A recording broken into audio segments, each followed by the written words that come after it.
Welcome to Chillin' 101. We hope this video helps. You start by making sure basic prerequisites are met. Update Windows, attach the power adapter, and confirm keyboard firmware is current. Once done, open Lenovo Vantage or the LOQ RGB utility.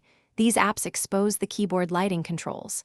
Navigate directly to the lighting or keyboard tab. From there, you will see presets, a zone map, and brightness controls. Follow this first actionable step so the software recognizes hardware. This prevents conflicts between system power settings and the RGB controller. Once the app shows the keyboard map, choose a preset or create a fresh profile.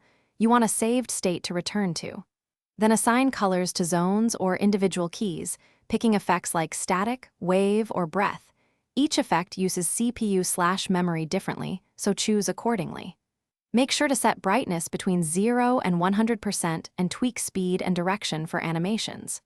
Preview the result. This immediate feedback helps you refine timing and contrast, so the final profile looks intentional rather than accidental.